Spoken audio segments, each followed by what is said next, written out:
A lot of stories are coming out about the late rapper Coolio after his untimely death. The Gangsta's Paradise rapper passed away suddenly while at his friend's house on Wednesday, the 28th of September. His longtime manager said Coolio went to the bathroom at his friend's house. When he didn't come out after a while, his friend went to check on him. After calling out to him a couple of times, he decided to go in, and that's when he found him on the floor, unresponsive. The paramedics were called, and some reports say that they tried to revive him for 45 minutes, but he was eventually pronounced dead on the scene, and it was suspected that he suffered a cardiac arrest, but no official cause of death has been announced. Coolio's talent manager, Sheila Finnegan, told TMZ, "We are saddened by the loss of our dear friend and client, Coolio, who passed away Wednesday afternoon. He touched the world with the gift of his talent and will be missed profoundly. Please have Coolio's loved ones in your thoughts and prayers." Law enforcement sources told TMZ that no drugs or drug paraphernalia was found at the scene. Coolio's longtime friend, Eric Yano, said he never saw Coolio take any substances, smoke, or even drink during their 18-year friendship. Although he did struggle with substance abuse and excess alcohol in the past, his friend maintains that he left all of that behind and steered clear of drugs and alcohol. Fans did speculate, because of his history, that perhaps drugs may have been involved, but it appears that any issues he had with substances were way in the past. Eric said, "He would never show up intoxicated or on a different planet, like most people. I never saw him drinking. He'd usually have a glass of water. A lot of people would ask to smoke a joint with him, but he never smoked. When the news came yesterday about his passing, I was shocked. Was it something health-related? But I was just with him a few weeks ago, and he seemed completely fine. No mention of any sort of heart condition or any medical condition." Around that time, we started smoking cocaine, primos. We used to roll cocaine in the joint. And I got hooked. I think we all were hooked for a while, but just other people were handling the situation better than I was, I suppose. How do you look back at that period now? I mean, has it made you better as a person? Did you learn anything? I'm not gonna say that I'm glad I went through that, but I'm glad that God gave me the strength to overcome that. That's what I have to say. And now that it's been done, I've used it to my advantage. Eric was one of Coolio's business partners. They actually launched their business, Send Me to Vegas, a while back. So guests would hire a party bus, which would take them on a tour of the Las Vegas Strip. And Coolio would be on the bus, interacting with guests and entertaining them, performing his greatest hits. As well as his business ventures, Coolio was still touring. He recently toured in Australia, and that's where we have footage of one of his final performances. And he was scheduled to perform in Germany the week he passed away. He was very much a household name all over the world. One story to come out about Coolio recently was the time he performed in Australia in 2019. An Aussie tour promoter, Rich Muffet, revealed the time when Coolio wasn't allowed back on stage by an overzealous security guard. Coolio continued to wear his distinctive hairstyle and was quite recognisable, but anyway. Performing in Australia was nothing new to Coolio. He had performed there multiple times. So during his show, he actually walked off stage to greet some fans. He probably hugged them, said hi, maybe took a couple of selfies with them. But when he turned around to get back on stage, the security guard wouldn't let him back on. He straight up refused to let Coolio back on stage during his own show. Coolio forgot his pass, the one you put around your neck? But even so, Rich said Coolio wasn't fazed by this. He said, quote, "I don't think the security guard was going to let him back up," which was bizarre because he was the only black man at the show with those short, wiry dreads. He was the only person there that could have been Coolio. I had to say, "This is Coolio. You have to let him up." Coolio just sort of gestured at himself and shrugged. So the bouncer soon realised his mistake, and Rich said that he let Coolio back on stage before he embarrassed himself. But I think that was already too late. Coolio toured Australia several times. There was the Falls Festival in 2010, Brisbane in 2018, and sadly his last performance was in Australia, April this year. He performed at Luna Park in Sydney. Writer Dan Condon told ABC that Coolio was very humble. He said some of the hip-hop acts can be quite a handful because they're, quote, treated like royalty, end quote. He said he wasn't demanding, and he was always happy to let the other musicians on stage have their time in the spotlight too. He never acted like it was all about him. Dan said, he was obviously huge in the 90s, but he became one of those incredibly rare retro acts that everybody knows at least one song. His music transcended time and became part of the cultural fabric. Coolio was born in 1963, and he was named Artis Leon Ivy Jr. He was born in Pennsylvania, but he was raised in Compton, California. He attended Compton Community College, but when he left school, he worked as a volunteer firefighter and as a security officer at Los Angeles International Airport. He started off in the group WC and the Mead Circle and signed a solo deal in 1994 with Tommy Boy Records. He released his solo album, It Takes a Thief, which had the lead single, Fantastic Voyage. The single reached 3 on Billboard. The album reached 8 on the Billboard 200, and it was his first platinum-selling record. Music critic Bob Barr said, "Plying gangster rap from a wiser, more insightful perspective, Coolio is the stylish mentor of West Coast rap. Warren G may be extending the G-Funk style, but Coolio is blending old school and gangsta, samples and live musicians, humour and desperation on It Takes a Thief. It adds up to one fine release. Coolio earns respect a number of ways. First, he doesn't feel the need to try convincing the listener that he's tough. It's understood just by the lyrical content. Blissfully, Coolio hired people who could actually sing and play instruments for the record. Are you listening, Dre? You want to tell me what this is all about? In 1995, Coolio released Gangsta's Paradise.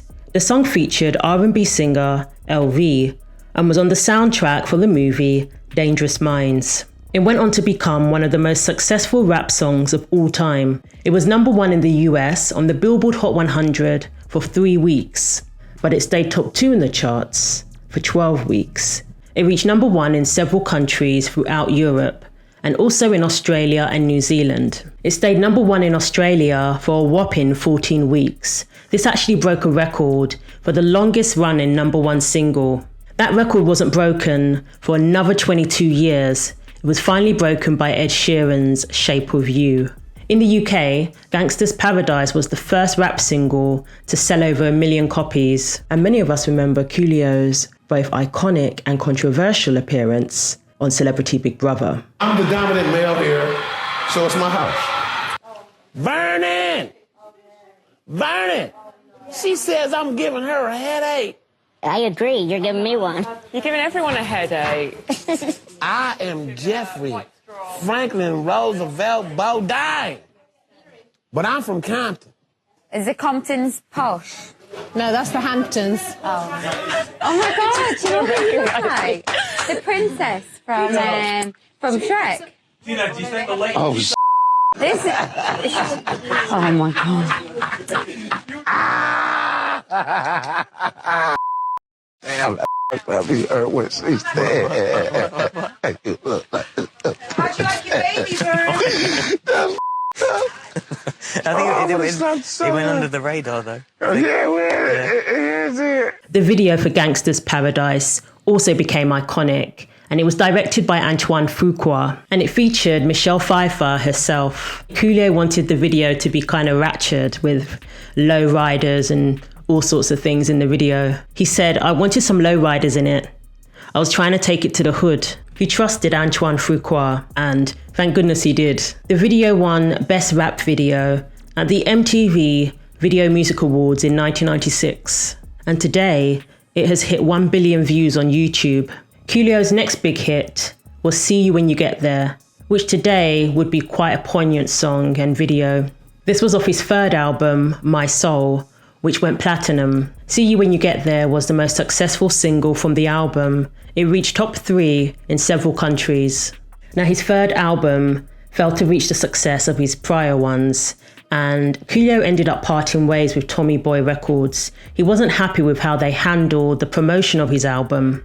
And this sounds like a typical industry story, especially from the 90s. Huge highs, and then they experienced the lows. Coolio said they dropped the ball with his third album, and it wasn't the first time they had done it. They had done it with other artists too, and he claimed that it was actually a power move. I felt like it was my best body of work. It was better than the Gangsta Paradise album. It was equivalent to the It Takes a Thief album. And they dropped the ball. So I couldn't figure out what the problem was for a long time. And then I just looked at their history. They did the same thing with Naughty by Nature's third album. They did the same thing with De La Soul's third album. They did the same thing with Digital Underground's third album. They did the exact same thing with House of Pain's third album. That's a pattern. Okay, now what I found because they didn't want to pay us. At that time, they weren't giving rappers in excess of $5 million. They hadn't started doing that yet. If we had gone platinum on our third album, our ceiling for the fourth album would have been $7 million. They didn't want to pay us.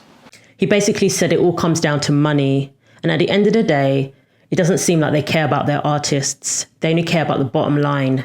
Coolio went on to release a lot of music independently, which he seemed pretty content doing. He said that LV, the singer on Gangsta's Paradise, should have been huge. He has an amazing voice. But unfortunately, again, Coolio said that Tommy Boy Records dropped the ball when it came to LV, and he didn't have the career that he deserved. A video went viral where Coolio spoke about the industry, and he alluded to wanting to reveal more about the dark side of the industry. I'm at a point right now in my life where there's a lot of I know that I want to tell people. It's a lot of things that I want to teach, but I'm afraid.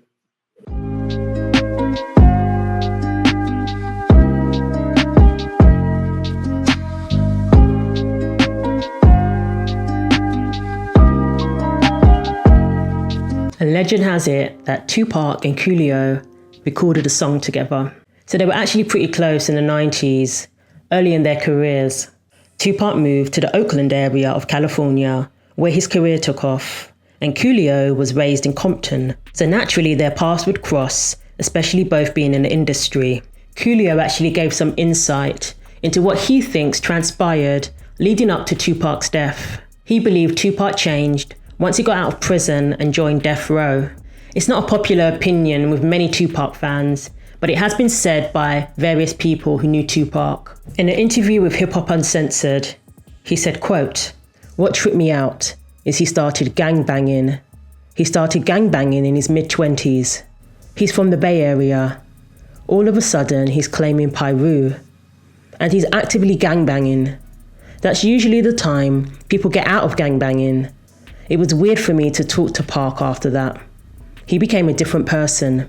Coolio said he tried to persuade Tupac to leave that life behind, but his response would be, "I'm a grown man." Now, some of Tupac's friends, such as the Outlaws, have denied that he was ever a gang member. He was just a loyal friend, and he got caught up in all the drama by being in a record company that was gang affiliated. Others have said that he never changed. He was always wild and had that streak to him.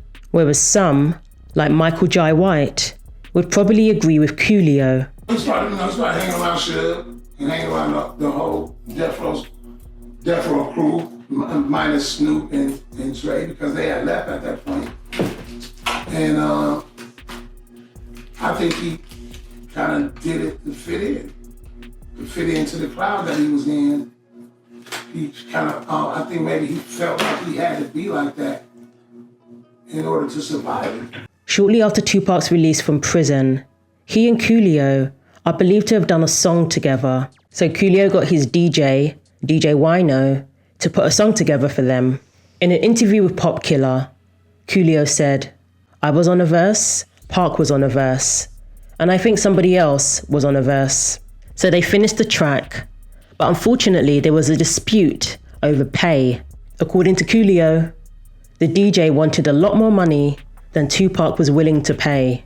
Now, I don't know how much he was paying Johnny J, but apparently DJ Wino was asking for too much. We finished the song, and my producer asked him, how much you gonna pay me? And Pac didn't want to pay him nothing. He tried to give him like a couple $100, and he would. I was giving him $3,000 a track. Because that's my boy. I mean, he asked Pac. He started at 3,000, he went all the way down to 500. And Pac wouldn't do it, so he told the engineer to erase the track, and he erased it. And I'm sure he regrets that. I'm sure he regrets that now. And remember, this was in the 90s. So once you erase something, it really is erased for good. Not like now, where everything seems to be stored on a cloud somewhere and can eventually be restored. Or if it's put online, it's there forever. It was a good time to grow up in. Tributes have continued to pour in for Coolio. Petrit Salemi said, R.I.P. Coolio, the first known musician to have visited a post-war Kosovo for a concert. There was no running water or electricity all the time. Refugees were still returning, but Coolio showed up. A nice photo of then Mayor Ismet Bakari and the deceased artist. R.I.P. Coolio. Never forget his appearance on Irish daytime chat show Open House, who legend had it, booked him by mistake. They hadn't arranged backing dancers, so he made the middle-aged production crew dress up and do it instead. Best TV ever.